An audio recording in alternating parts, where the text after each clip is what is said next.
Magandang araw mga katiits, this is GMD Compass Decoding. Tatalakayin natin ngayon ang mga signs and symbol markings na kung saan ay pinasa lang din sa atin ng ating kasamahan na treasure hunter. Okay, dito sa napakalaking bato na ito, dito makikita natin sa ibabaw ang isang kakaibang engraved markings na napaka-straight, at mapapansin din natin dito na meron itong apat na stroke, merong vertical, horizontal at saka slanting na pagkaguhit. Maaari nagpapahiwatig ito ng isang prospective imperial kanji stroke. At dito sa baba niya ay meron itong nakaukit na hole, tatlong hole na parang naka-triangle. Sign. So yan mga katikids, makikita natin dito na nakalagay ito sa pinakaibabaw ng bato. So kung tingnan natin ang hugis ng bato, ay ganito ang kanyang itsura. So dito banda, para itong malaking heart na nakataob, naka-slant. Makikita natin dito ang kanyang hugis sa ibabaw. So yan mga katikids. So ito ay nasa riverside, so magagamit natin dito ang mga reference marker na animal symbol. Maaaring meron itong coordinate markers sa unahan. So makikita natin dito na meron itong maliit na guhit na X sa malaking bato na ito. At meron itong tapyas sa ibabaw na parang letter D o arrow. So yan. Napakaganda at napaka-detalyado ang mga markings na makikita natin dito sa mga batong ito.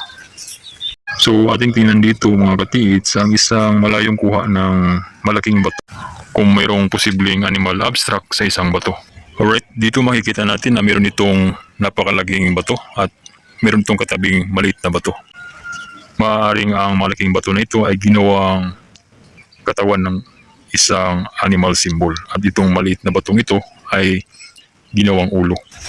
So ang mangyayari dito dahil ito ay nasa riverside, ito ang pinaka-marker natin na turtle symbol. Sa side na view na ito ay makikita natin na meron dito prospective abstract symbol ng turtle.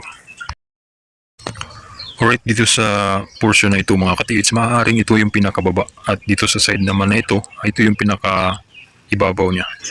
Sa perspective spot naman natin dito, Madam Sir, maaaring ang malaking bato na to ay ginagamit pang harang. Mapapansin natin dito na nakaikot ang flow direction ng tubig. Maaaring ang bato na ito ay ginagamit na support para sa isang perspective spot. Mahalagang tandaan na napaka-importante pa rin ang mga ma-encounter natin ng mga hidden markers sa ilalim dahil yun ay nagsisilbing guide at nagpapatunay na legit ang marker na nakikita natin sa ibabaw.